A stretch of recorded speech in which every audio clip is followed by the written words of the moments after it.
Vamos a realizar una explicación sobre el ejercicio planteado, donde vamos a resolver ciertas preguntas, como lo podemos ver en este ejercicio. El ejercicio 1 dice que vamos a escribir un programa que pregunte al usuario o genere las ventas de los últimos 5 días. Entonces hemos generado aquí una serie de datos, las mismas que están dentro de un frame, de un data frame. Entonces tenemos los productos, las unidades y los precios. Hemos definido las columnas, que es las etiquetas que va a llevar, y vamos a indexar con las 5 fechas últimas para poder relacionar cada uno de esos datos. Y de esta manera podemos generar la tabla inicial de las fechas, productos, unidades y precio. De hecho, si lo ejecutamos, podemos ver el resultado de esta manera. Entonces, tenemos el producto, unidades y precio. Y posterior a ello, generamos un descuento al precio que corresponde al 5% y eso lo agregamos con este punto log, una columna adicional que se va a llamar el descuento. Eso con respecto a la primera pregunta. Vamos a la segunda. Se requiere un diccionario con los ingresos mensuales de los clientes de una empresa y devuelva una serie con el ingreso mínimo, máximo y medio. Entonces, previamente generamos el diccionario. Entonces, aquí hemos tomado estas duplas. Tenemos el nombre del cliente y los valores del sueldo que corresponde. Y eso lo agregamos a ingresos. Ahora, generamos aquí una función o definimos una función que me permita calcular lo solicitado, que es el valor mínimo, máximo y la media de este diccionario de datos. Y de igual forma, aquí tenemos las etiquetas para poder identificar en las columnas a qué datos corresponde. Entonces tenemos la ejecución y tenemos el resultado que podemos irlos apreciando. El valor mínimo que es 900, es decir, este diccionario, el valor mínimo es 950. Eso con respecto al ejercicio número 2. Al ejercicio número 3 nos da una tabla que generemos un data frame. La tabla lo podemos visualizar que es el mes, las ventas y los gastos en base a estos valores. Una vez que lo desarrollamos, el data frame de esos datos, como lo podemos apreciar aquí, tenemos el mes, las ventas y los gastos.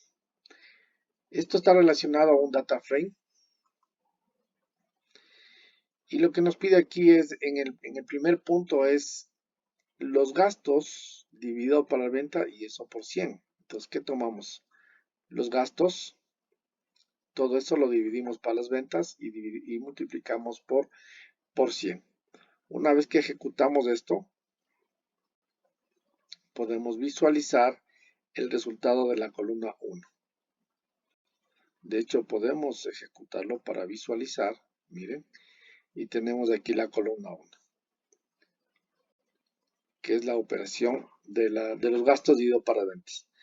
La segunda pregunta me dice que si las ventas es mayor o igual a 3,000, debe imprimir mayor es igual a 30,000. Entonces debe imprimir un mensaje que diga meta superada. Entonces para ello tomamos de igual forma esta opción de aquí, donde yo puedo el data frame comparar si es mayor a 3,000. Entonces aquí indicamos que si las ventas cuyo valor es menor o igual a 3,000, entonces la meta no es superada.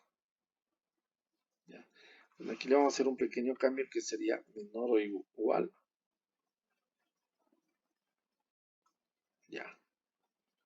Entonces, y este vendría a ser mayor o igual. Aquí hay que hacer este pequeño cambio.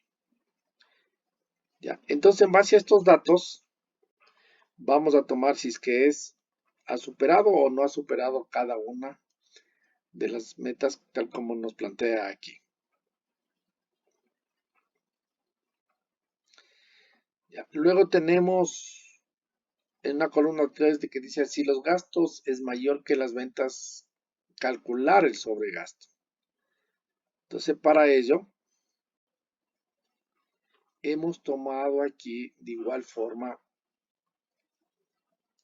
el gasto. Entonces, tengo en la columna 3, aquí podemos identificar la instrucción de la columna 3. Entonces, ¿qué hacemos en la columna 3? Preguntamos si el valor del gasto es mayor que las ventas.